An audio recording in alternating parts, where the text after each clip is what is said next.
everyone, Assalamu alaikum. This is Rabia Shahid and you are watching us on Health Talk. Anaesthesia सिर्फ एक injection नहीं बल्कि एक proper responsibility होती है और लोग अक्सर इस हवाले से गलतफहमी का शिकार रहते हैं। एनेस्थीसिया है क्या और किन लोगों को दिया जाता है? एक एनेस्थीसियोलॉजिस्ट और सर्जन में क्या फ़र्क है, आज हम आपको बताएंगे। हमारे साथ स्टूडियो में मौजूद हैं professor of anaesthesia and critical care unit doctor Ashraf Sira. अस्सलाम वालेकुम सर। वालेकुम अस्सलाम। Welcome to health talk. Thank you doctor Ashraf, आज का जो टॉपिक है ना वो बहुत ही ज़्यादा मुझे लगता है इन्फॉर्मेटिव होने वाला है और काफ़ी इंटरेस्टिंग भी है। मेरे ख्याल में इससे पहले हमने कभी ये चीज़ डिस्कस खुलेआम नहीं की है।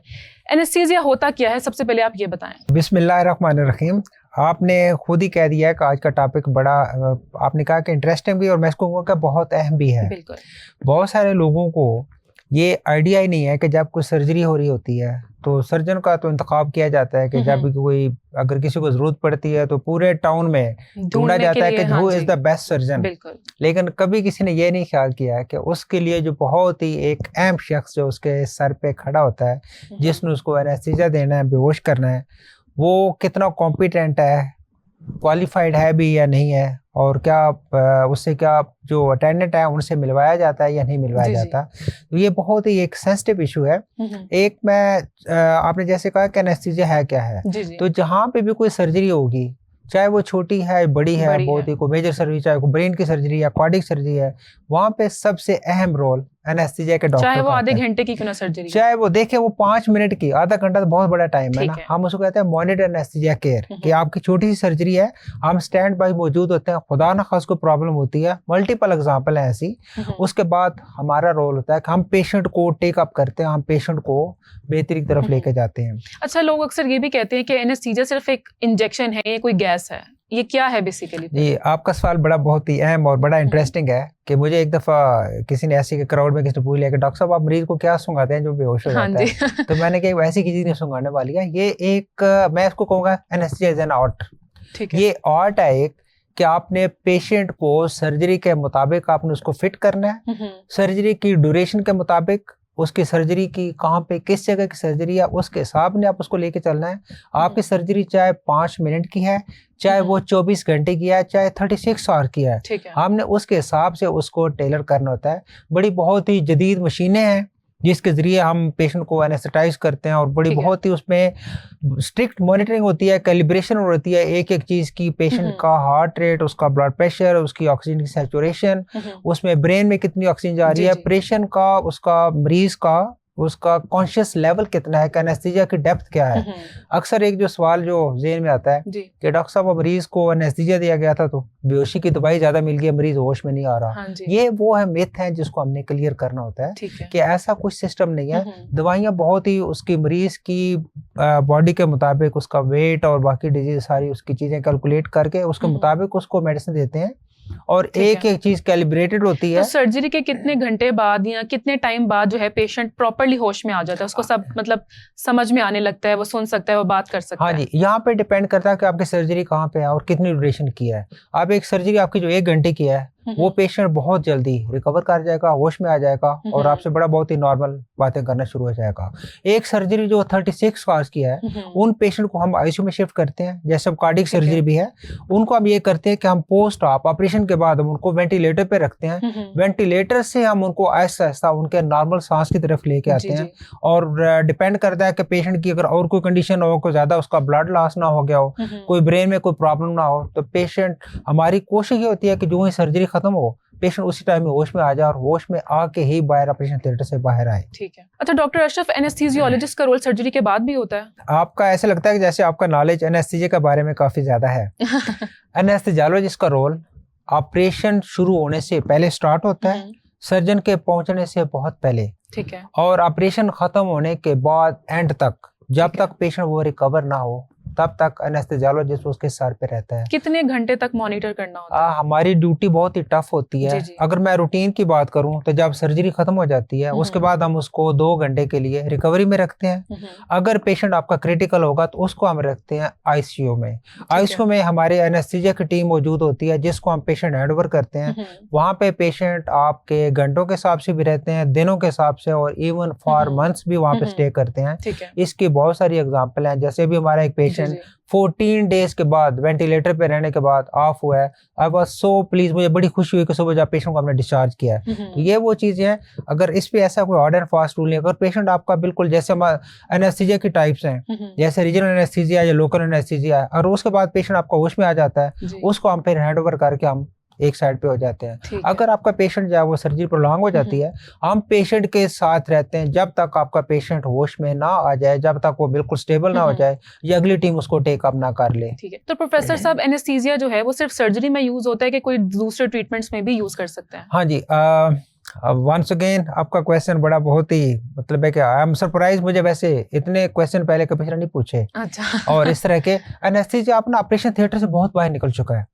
एंड एक तो है कि जिस टाइम कोई सर्जरी होनी है उस टाइम हमारे प्री ऑपरेटिव क्लिनिक होता है, फिर सर्जरी में ऑपरेशन थिएटर के दौरान, फिर पोस्ट ऑपरेटिव, फिर आईसीयू में, उसके बाद जो और नए फील्ड जो है जिसमें पेन मैनेजमेंट, वो टोटली एनेस्थीसिया ने टेक अप कर लिया। जितनी आपकी जो क्रॉनिक पेन है, जिसमें कैंसर पेन है, आपकी न्यूरोपैथिक पेन है, जो पहले मैनेज नहीं होती थी, वो आप एनेस्थीसिया के डॉक्टर्स हैं, पेन में अलग से स्पेशलाइजेशन हो रही है, उनको वो टेक अप कर रहे हैं। इसके साथ हमारे एनेस्थीसिया जो वो थिएटर से बाहर, जहाँ पे आपका सीटी स्कैन हो रहा है, वहाँ पे हम टेक अप करते हैं। पेशेंट को क्रिटिकल हो जाता है, या अगर कोई पेशेंट को किसी को फोबिया है, या पेशेंट आपका कोऑपरेटिव नहीं है, MRI में है, ECT है, मतलब ऐसा जो एक क्वेश्चन मैं पूछता हूँ अपने स्टूडेंट से हर क्लास में, तकरीबन मेरा बड़ा फेवरेट क्वेश्चन है कि जी नेम एनी क्लिनिकल डिसिप्लिन कि which can work with efficiently without the support of anaesthesia. The answer is no. यानी ये इतना इम्पोर्टेंट है कि आपका कोई भी क्लिनिकल डिसिप्लिन, वो चाहे साइकेट्री है, चाहे डर्मेटोलॉजी है, चाहे आपका वो ENT का है, सीटी स्कैन है, कोई ऐसा डिपार्टमेंट नहीं है जो ये क्लेम करे कि मुझे एनेस्थीसिया के डॉक्टर की जरूरत नहीं और मैं इंडिपेंडेंट काम कर सकता हूँ। तो इस हद तक इसका रोल है एनेस्थीसिया का। अच्छा प्रोफेसर साहब, जनरल और लोकल एनेस्थीसिया में क्या फर्क है? ये एनेस्थीसिया की दो हम इसको कहते हैं कि डिवीजन है। अब लोकल में जैसे आप कहते हैं कि लोकल का बड़ा डिफरेंट, हम इसको रीजनल भी बोलते हैं कि लेट्स से कि जी आपके एक पाँव की सर्जरी है, तो हम कोशिश करते हैं कि आपके जिस्म का वो हिस्सा जो पाँव को नर्व सप्लाई है उस हिस्से को सुन करें, आपके बाकी जिस्म पे कोई असर ना हो। लेट्स से कि जैसे आप आजकल जितने जो सीरियन ऑपरेशन हो रहे हैं, जो जिसको बड़ा ऑपरेशन भी बोलते हैं गायनी का, उसमें हम सिर्फ नीचे वाला हिस्सा सुन कर देते हैं और बाकी मरीज होश में रहता है। जो जनरल एनेस्थीसिया, उसमें आपने पूरे जिस्म को बेहोश करना है, चाहे वो सर्जरी आपकी 1 मिनट की है या जिस जगह भी है। उसमें हमारी कुछ ऐसी मजबूरी होती हैं, जैसे अब आपके लेट्स से कि कार्डियक सर्जरी है या न्यूरो सर्जरी है, उसमें लोकल एनेस्थीसिया का कोई असर अमल दखल नहीं है, उसमें आपने पेशेंट को जनरल एनेस्थीसिया ही देना है। लेकिन जहाँ पे पॉसिबल हो, हम इवन अब जो थोड़ा सा हम इसमें भी एडवांस चले गए हैं कि अगर आपकी राइट लेग की सर्जरी है, हम सिर्फ राइट लेग को सुन करेंगे।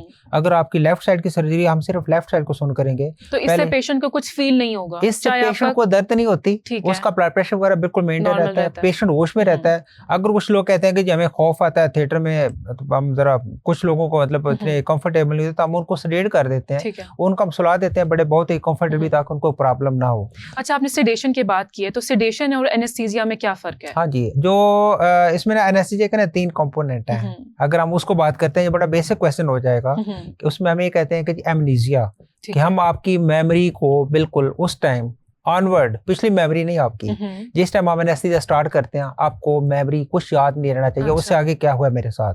दूसरा एनाल्जेसिया, कि आपको दर्द नहीं होनी चाहिए किसी किस्म की भी। तीसरा मसल रिलैक्सेशन, कि आपकी बॉडी को फुल रिलैक्स होना चाहिए।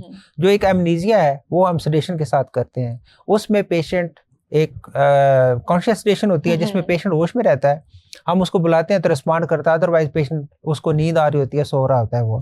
एक डीप सेडेशन है जिसमें पेशेंट को हम थोड़ा सा डीपली सेडेट कर देते हैं, उसको कुछ फील ना हो, लेकिन वो अपना नॉर्मल सांस वगैरह ले रहा होता है और बातचीत कर सकता है बहुत ज्यादा हिलाने चलाने से। अच्छा, अगर मैं अपना यहाँ पर अगर आपको केस बताऊं, तो मेरी मदर की रिसेंटली सर्जरी हुई थी। जी। उनका कहना है कि उन्हें होश में आने के 2 दिन बाद का भी कुछ याद नहीं है, तो ऐसा भी पॉसिबल हो सकता है? नहीं, 2 दिन के बाद का नहीं, हमें उसमें ना ये जो हम बोलते हैं, इसको बोलते हैं हम एमनीसिया। एक होता है रिट्रोग्रेड, कि अभी से मैंने पेशेंट को एनेस्थीसिया दिया तो उसको पीछे वाली सारी मेमोरी वॉश हो जाए, ऐसा नहीं है। एंट्रोग्रेड, यानी जिस टाइम आप सर्जरी शुरू करते हैं उस वक्त से लेके जब पेशेंट होश में आता है तब तक उसको फील नहीं होना चाहिए। उसके बाद अगर 2 दिन में अगर उनको होश नहीं आई या उनको कुछ फील नहीं हुआ, उसकी एक और रीजन होगी, प्रॉब्लम उनकी कैंसर की सर्जरी हुई है उसमें एक और रीजन होगी, उनके ब्रेन में शायद कोई प्रॉब्लम हो, कोई मैट्स ना हो। अदरवाइज जिस टाइम पेशेंट होश में आ जाए उसके बाद उसको नॉर्मल बिहेव करना चाहिए जैसे वो पहले था। अच्छा प्रोफेसर साहब, स्पाइनल और एपिड्यूरल इंजेक्शंस जो हैं वो क्या होते हैं? ये बेसिकली जिसको हम बोलते हैं रीजनल एनेस्थीसिया दोनों में। अब जो एपिड्यूरल है, एपिड्यूरल में हम हराम मगज को टच नहीं करते, उसके बाहर एक अल्लाह ताला ने एक खला बनाया हुआ है जहाँ पे हम इंजेक्शन फिल कर देते हैं और वहाँ से उसको असर होता है, इतना डीप असर नहीं होता कि उसकी सर्जरी करने के लिए हमें डोज काफ़ी ज़्यादा देनी पड़ती है। ये आमतौर पे इस्तेमाल होता है 2 जगह पे।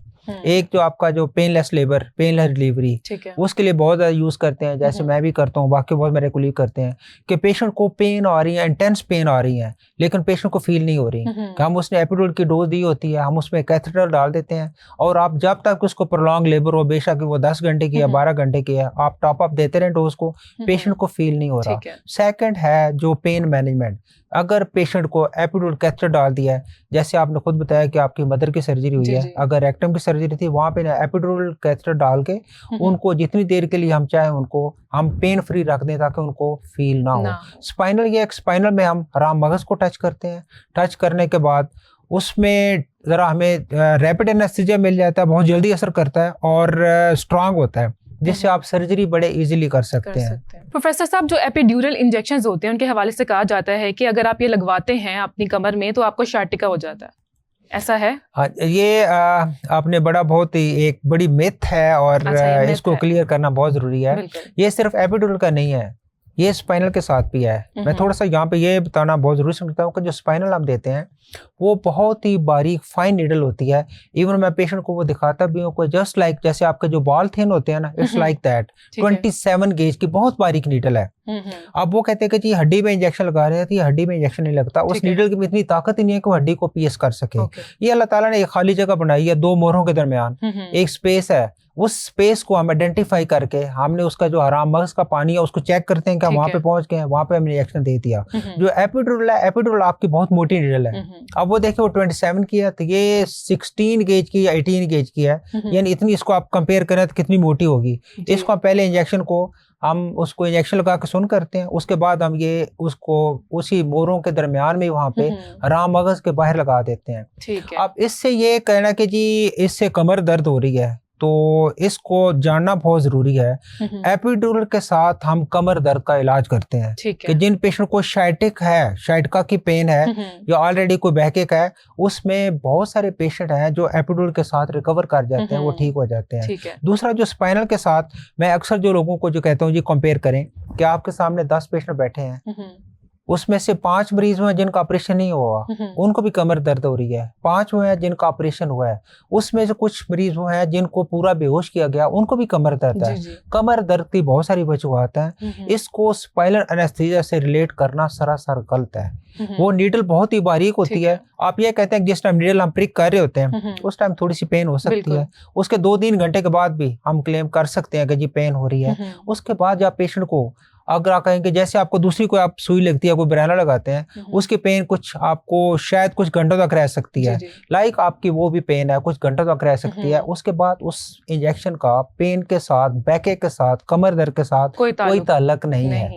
वहाँ उसमें कमर दर्द की बहुत सारी वजूहात हैं, जिसमें आपकी डिस्क की प्रॉब्लम हो सकती है, आपका न्यूट्रिशन की प्रॉब्लम हो सकती है, आपके खाने पीने का, आप में कैल्शियम की कमी है, डाइट आपकी सही नहीं है, आपकी हैबिट कुछ इस तरह की है, आप ओवरवेट हैं, वो सारी चीजें। हमारा एक बहुत बड़ा अलमिया ये है कि जब भी कोई पेशेंट कमर दर्द के साथ किसी के साथ जाएगा, पेशेंट खुद बताएगा डॉक्टर साहब मैंने 3 साल पहले ऑपरेशन कराया था, मुझे कमर में इंजेक्शन लगाया था और मुझे अब कमर दर्द शुरू हो गई है, कि 3 साल के बाद अभी दर्द शुरू हो गई है। अगले बंदे के लिए बड़ा आसान है, जी वो इंजेक्शन की वजह से होगी, जिसको कुछ नहीं पता कि इंजेक्शन है क्या, किसने लगाया है, वो कितना एक्सपर्ट था और इस इंजेक्शन से वो कमर दर्द का इलाज करते हैं। यूजुअली ये बातें हम उन माओं से सुनते हैं जिन्होंने रिसेंटली डिलीवर किया होता है बेबी, बहुत कहती हैं इस तरह से नहीं, उस पे ऑपरेशन के बाद जी कमर दर्द निकल आया। हाँ, असल में नहीं कि लोगों में ना एक खौफ पहले पैदा किया जाता है कि जी कमर में इंजेक्शन ना लगवाना कि उससे जो है ना कमर दर्द जो आती है बाद में। अच्छा, उनसे पूछें कि आपको किसने बताया, हमने मोहल्ले में सुना था, किसी डॉक्टर ने नहीं बताया होगा उनको। ये चीजें हैं जिनको हम क्लियर करते हैं। और अब इसमें यह है कि लोग बड़े समझदार हो गए हैं। हमारे पास भी, जो कि मेरे पास जो प्राइवेट भी पेशेंट आते हैं, उसमें मोर देन 70 to 80% लोग प्रेफर करते हैं कि हमें स्पाइनल एनेस्थीसिया दिया जाए ताकि हम होश में रहते हैं।